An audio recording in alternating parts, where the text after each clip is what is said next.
Israel, y quédese tranquilo que cuando hablamos de Israel estamos hablando de la iglesia. Alguien me dice, sí, no, pero todo lo que la Biblia habla en el Antiguo Testamento de Israel era para el pueblo de Israel. No, quédese tranquilo que cuando la Biblia habla de Israel está hablando de la iglesia, está hablando de cada uno de nosotros.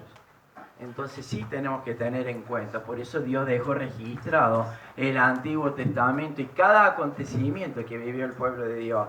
Y cuando vemos la historia de Israel, vemos las luchas que ellos tuvieron que enfrentar en el día a día de sus vidas.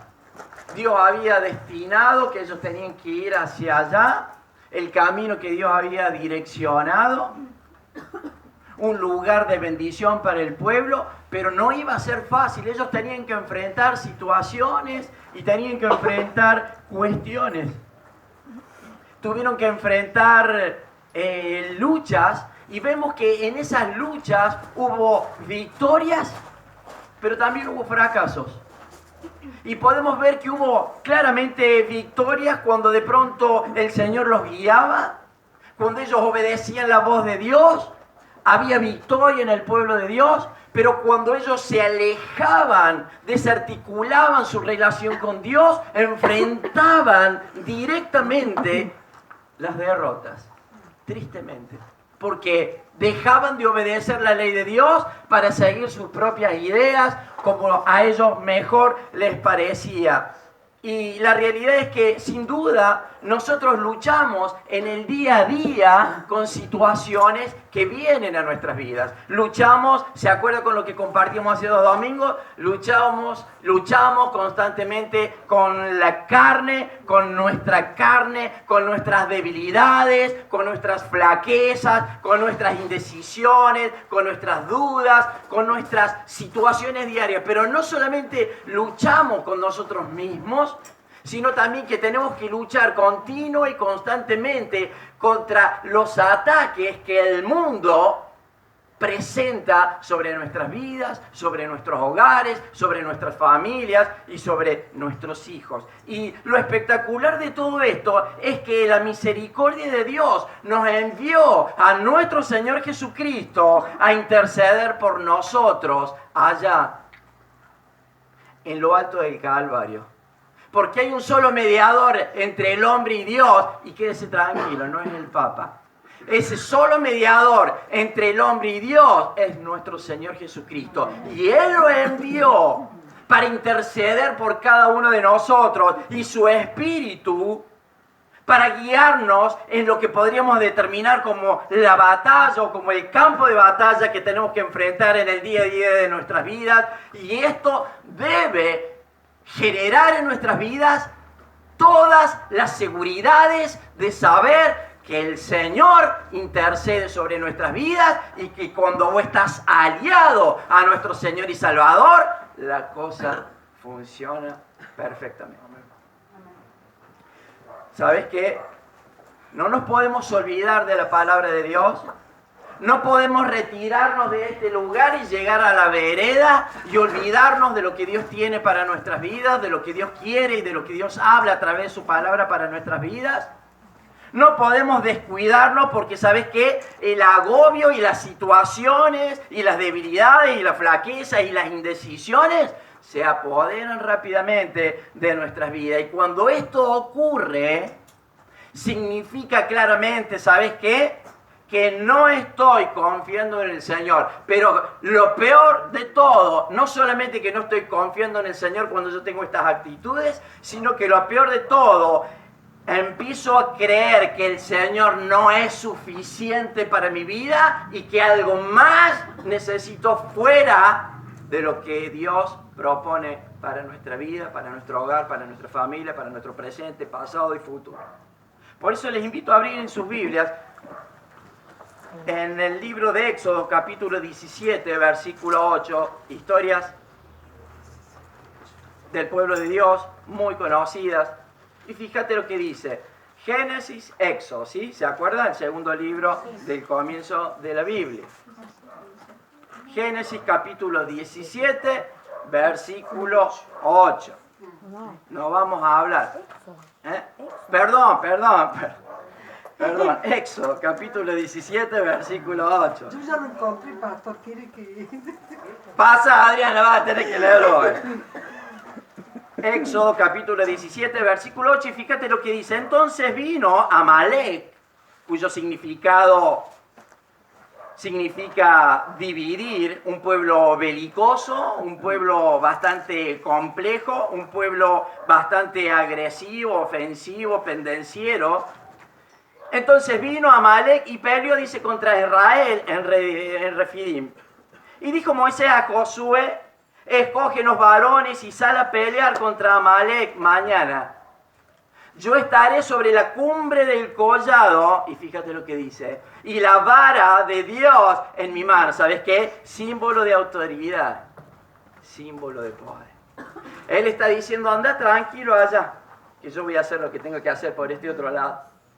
Versículo 10, hizo Josué como le dijo Moisés, y fue a pelear contra Amalek. Y Moisés y Aarón y Hur subieron a la cumbre del collado. Versículo 11, y sucedía que cuando Moisés alzaba sus manos, Israel prevalecía, mas cuando él bajaba su mano, prevalecía Amalek.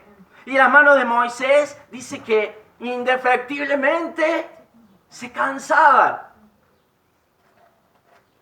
Por lo que tomaron una piedra y la pusieron debajo de él, y se sentó Moisés sobre ella, y Aarón y Hur sostenían sus manos, el uno de un lado y el otro del otro. Así hubo en sus manos firmeza hasta que se puso el sol. Y Josué deshizo a Amalek y a su pueblo a filo de espada. Verso 14. Y Jehová dijo a Moisés, ¿qué le dijo?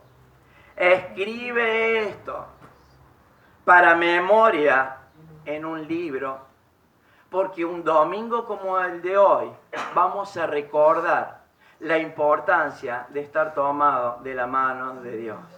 El día que Dios determinó para bendecir tu vida, para bendecir tu casa, para santificar tu hogar, para santificarte en forma personal e individual, no te lo podés perder. No te lo podés perder. ¿Sabes por qué? Porque Jehová le dijo a Moisés que escribe en memoria en un libro. Y diría Josué que raeré del todo la memoria de Amalek de debajo del cielo. Entonces, verso 15, y Moisés edificó un altar y llamó su nombre Jehová Nisi, que significa la insignia de Dios, la bandera de Dios, la señal de Dios, el emblema de Dios, la distinción de Dios. ¿Sabe? Vemos en estos pasajes cómo el pueblo de Dios caminó hacia la tierra prometida, como dijimos al principio, encontrando todo tipo de enemigos que se oponían a ellos. Y la realidad es que era una tribu, por cierto, feroz, una tribu que completamente y terminantemente usurpaba, se deleitaba del asesinato, del crimen. La idea de este pueblo tan tremendo era dividir al pueblo de Israel, desarraigar de su costumbre religiosa, de su costumbre y de la necesidad del Dios en el cual ellos habían depositado su vida y habían podido experimentar lo sobrenatural de Dios. Y la idea de Amalek o de los amalecitas era dividir al pueblo de Dios para traer el caos, para traer el dolor, para traer el sufrimiento a ese pueblo de Dios. Pero la realidad es que no se habían dado cuenta que estaban enfrentando al pueblo equivocado. Estaban enfrentando nada más y nada menos al pueblo de Dios. Y no solamente era el pueblo de Dios, sino era el pueblo guiado por Dios, que seguía las directivas de Dios. Y cuando vos seguís la directiva de Dios, en tu vida familiar, en tu vida individual, en tu vida matrimonial, en el presente y en el futuro, lo único que te espera es el gozo de los beneficios de tener a Cristo en tu vida. Esta es la realidad. Esta es la realidad de Dios para nuestras vidas. Y vaya que si lo tenemos que entender. Hermanos, lo que compartía el pastor Walter el día sábado, es necesario que se levante una generación de verdaderos hijos de Dios, porque ¿sabes qué? Hay luchas y hay batallas allá afuera para librar. Y esto se puede librar solamente tomado de la mano de Dios, confiando en el Señor y preparándote para lo que se viene, por tu vida, por tu matrimonio, por tu familia, pero por las generaciones que vienen atrás tuyo. ¿Te das cuenta? No puedes perder tiempo. No puedes perder tiempo. Ahora, como hijos de Dios, debemos estar conscientes que también nosotros vamos a enfrentar enemigos que vendrán a atentar contra nuestra paz, robándonos la paz, arrebatando las promesas que Dios tiene determinado para nuestras vidas, generando incertidumbre y dudas. Como alguien me decía, bueno, un cristiano, que yo no lo considero cristiano, pero él dice que es cristiano. Bueno, él me dijo vez pasada, en esta semana, el día martes, no es tan así como lo que vos estás planteando en cuanto a las cosas de Dios. Dios es muy flexible. Y Dios sabe y conoce nuestras debilidades y Él perdona, y es una realidad que Dios perdona nuestras metidas de pata. Es cierto que perdona, es cierto que restituye, es cierto que reconstruye nuestras vidas, es cierto que el pasado lo deja afuera y es cierto que Él empieza a generar el presente y el futuro sobre nuestras vidas. Pero ¿sabes qué? Me dice él, eso ya se conformaría en un fanatismo. Y yo decía, gloria a Dios por el fanatismo. Porque yo le digo, yo soy un fanático de la ley de Dios. Y mientras vos jugás a la flexibilidad de Dios, yo veo que en el canasto de tu casa, de la puerta de tu casa, hay 7 botellas de vino. Y eso no es un beneficio para tu vida. Eso te está haciendo daño. Y mientras vos jugás a ser cristiano, estás tan contaminado en el mundo que te vas a jugar a las bochas, al barrio, y me acabas de decir que en realidad vos sabés que hay gente tan buena que hay en el club de bochas, gente tan sana, gente sana en el club de bochas. Sí, unas botellas de vino y de Fernet y salen en 4 patas sin conocer a dónde tienen que rajar. Pero él se siente cómodo y deleitoso en ese lugar. ¿Sabes qué? La pregunta, hermano, es que debemos entender de que aún estas cosas atentan contra los propósitos que Dios ha determinado para tu vida.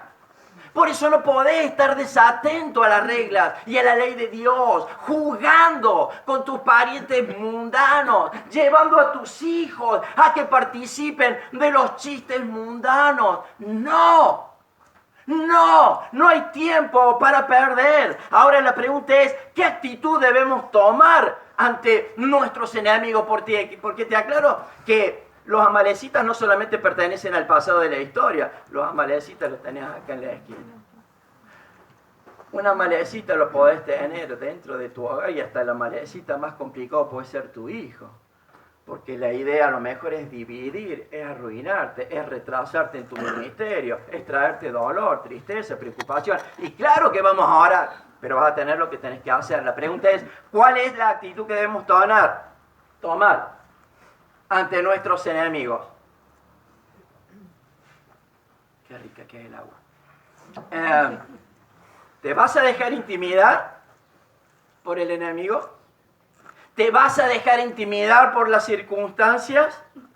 ¿Va a dejar que la semilla implantada de Dios en tu vida venga el enemigo con una duda, con una preocupación, con un pensamiento y te la arrebate?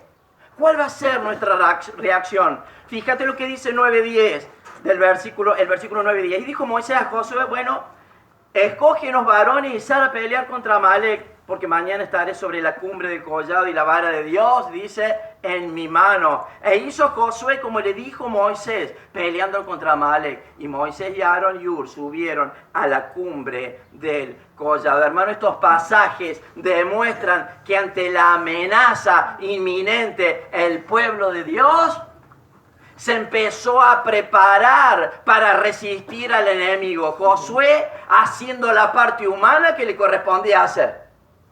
Anda y pelea. Pero quiero que sepas que no vas a estar solo. Hay que salir a evangelizar el barrio y te vas a encontrar con cada individuo, que Dios me libre. Haz lo que tengas que hacer. Josué hizo lo que tenía que hacer. Y Moisés buscó el auxilio divino. ¿A través de qué? A través de la oración continua, a través de la oración constante. ¿Y sabes qué? La combinación perfecta, oración y acción. Esta es la idea de Dios, oración y acción. Alguien me decía, tenemos que orar por los presidentes, tenemos que orar porque la iglesia para uno está para orar. Sí, la iglesia está para orar. Pero la iglesia también está para plantar los valores morales de las reglas de Dios, que Dios ha determinado para la humanidad. Claro que vamos a orar por nuestros presidentes de turno, pero vamos a denunciar el pecado, el adulterio, la fornicación, la mentira, la inmoralidad. El país nunca va a salir adelante mientras la bandera de victoria de los que no están puestos en las manos de Dios sea la inmoralidad. Nunca. Y la iglesia tiene que estar más ferviente que nunca. La iglesia tiene que estar más parada que nunca para defender los valores de Dios. Claro que vamos a orar, pero vamos a denunciar la inmundicia. Claro que vamos a orar y vamos a advertirle si tenemos el privilegio de cruzarnos con un intendente, con un gobernador. Arrepiéntete de tus pecados. ¿Sabes por qué? Porque lo que te espera si no te arrepientes es condenación, tarde o temprano. ¿Se acuerda? Como lo fue en los días de Noé. Todo el mundo iba, todo el mundo venía. Mentira, no esto, no esto otro. Disfruta la vida. El juicio de Dios llegó. Por eso pensaba en esto, lo importante que es preservar las generaciones de nuestros hijos de la contaminación que el mundo lo rodea. Si tu hermano es un tropiezo para la vida espiritual de tu hijo, lo tenés que sacar de la familia. Y si vos se lo permitís, estás autorizando y estás siendo tu primo, tu hermano, tu tío, tu papá, tu mamá, un autorizado para que tu hijo se críe en el lugar equivocado.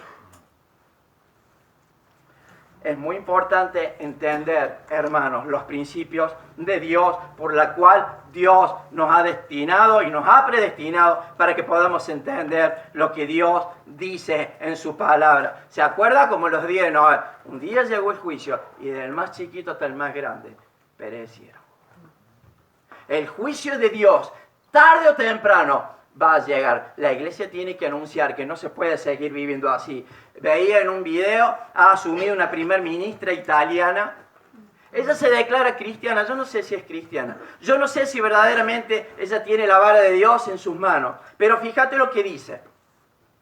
Una chiquita de 45 años con una carrera política impresionante.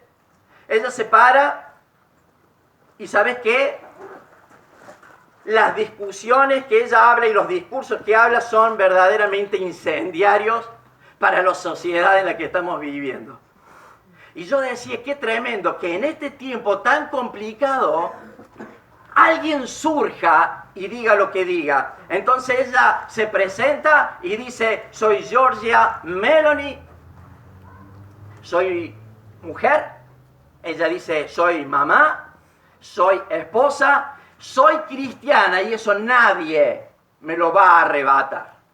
Y empieza diciendo, sí a la familia natural, no a los lobbies LGBT, sí a la identidad sexual, no a la ideología de género, sí a la vida, no al abismo de la muerte, sí a la universalidad de la cruz de Cristo. Yo no sé si es cristiana.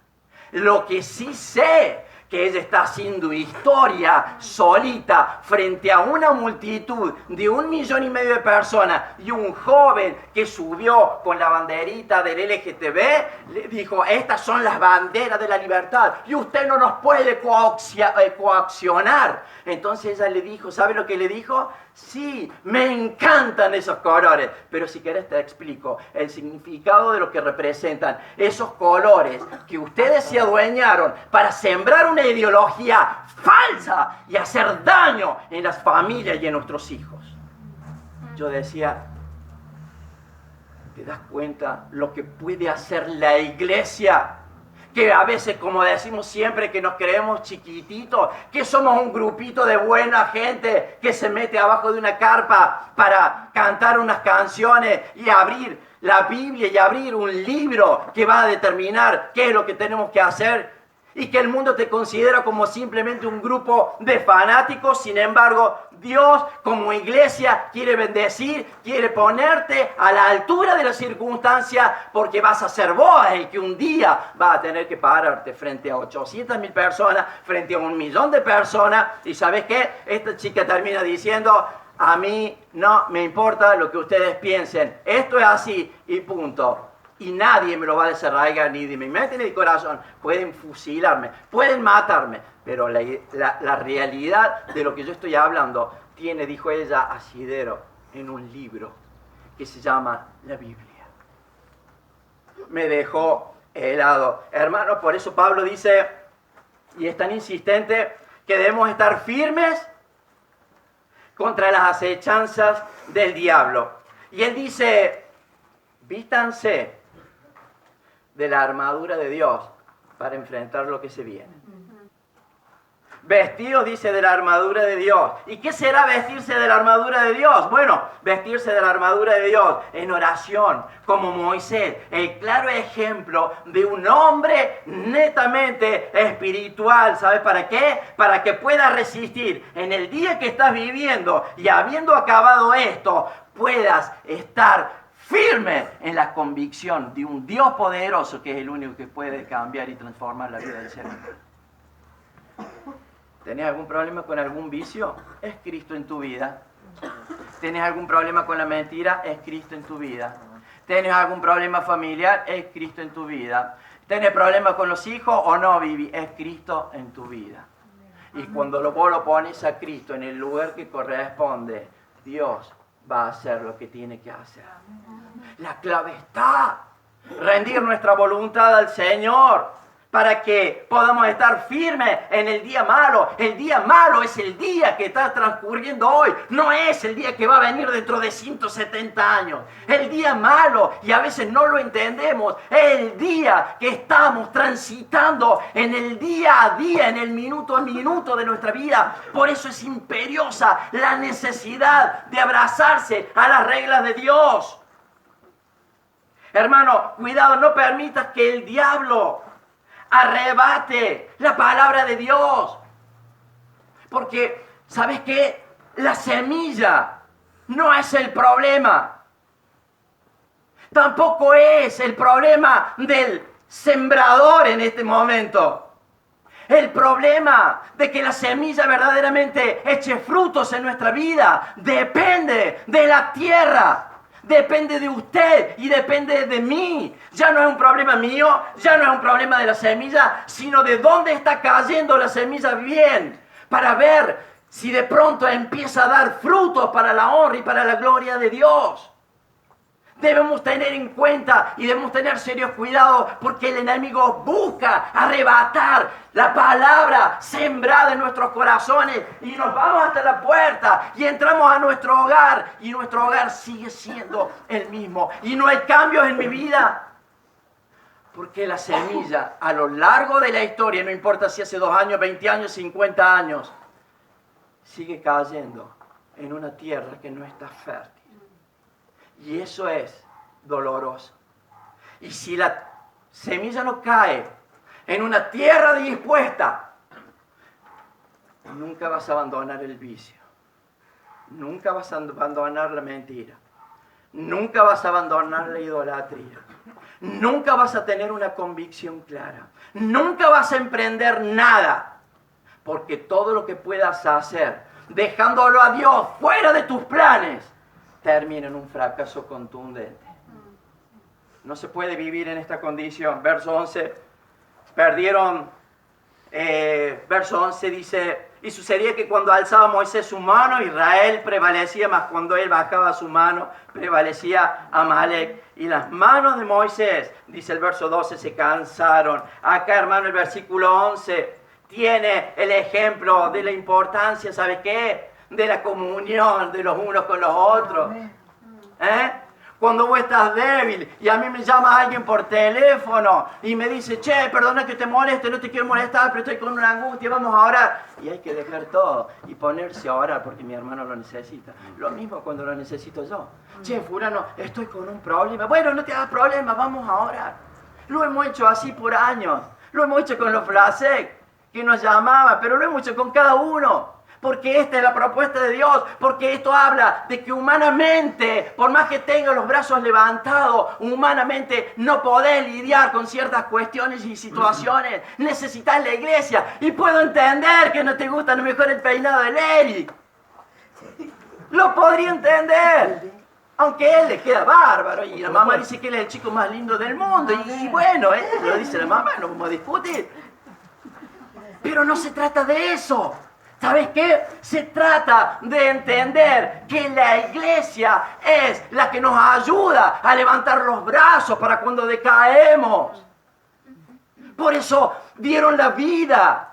Los apóstoles dieron la vida en los años 1500 a aquellos que fueron incinerados por la causa de Cristo. Y el mundo se acercaba y la gente se acercaba para oír los gritos de desesperación de aquellos que se llamaban cristianos. Y mientras se quemaban vivos, proclamaban el nombre de Jesucristo, alababan a Dios. Y de hecho, canciones fueron sacadas de la convicción de aquellos hombres de dar la vida por la causa de Cristo. Hermanos, tengamos cuidado, porque la iglesia de Dios es la propuesta de Dios. No podés darte el lujo de decir, no me gusta que me vaya y no venga a la iglesia. Ahí anda dando vueltas hace 20 años y no me alegro un individuo. Ando buscando palabra de Dios. Ando buscando una iglesia que abra la Biblia y me dé palabra. No anda buscando una iglesia que le dé palabra.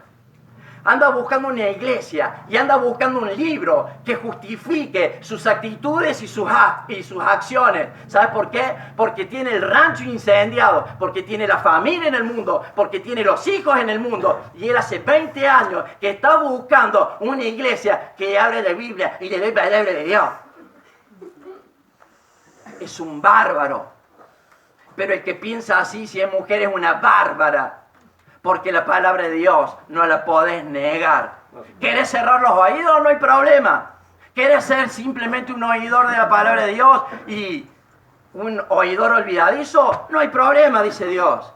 Pero ¿sabes qué? Las consecuencias las vamos a enfrentar. Hermanos queridos, acá tenés la propuesta de Dios. Prevalecía Israel cuando de pronto Moisés se levantaba y adoraba a Dios. Por eso fue que Aarón y Hur ayudaron a Moisés sosteniendo sus brazos. Y esto muestra la necesidad que tenemos los cristianos, ¿sabe qué? De lo que dijimos recién, de interceder los unos por los otros durante la lucha.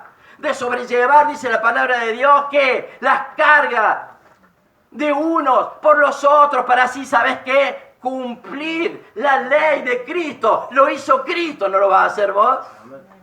Lo hizo Cristo, ¿no lo voy a hacer yo? Pero claro que sí. Hermano, en la lucha diaria, la única forma de ser un vencedor en la batalla es obedeciendo al Señor, como lo hizo Moisés en oración, en la lectura de la palabra, en fidelidad, en temor, en dependencia. ¿Sabes qué? En el reconocimiento del poder sobrenatural de Dios. Lo pudo hacer y pudo ser posible. Y puede ser posible cuando nuestra fe está claramente direccionada en un Dios totalmente poderoso. Aquella batalla, hermano, no fue ganada por la destreza militar. Quédese tranquila. Aquella batalla fue ganada por la oración ferviente de un hombre netamente espiritual. Tenés problemas familiares y vas a tener que orar más tiempo. Ay, porque yo tuve un sueño, yo tuve otro sueño. Mire, los que sueñan mucho porque duermen demasiado.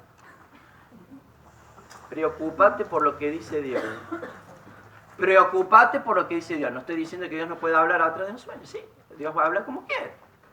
Pero ¿sabes qué? Tenemos que hacer lo que Dios dice que tenemos que hacer. Aún, ¿sabes qué? En los esfuerzos físicos de Moisés,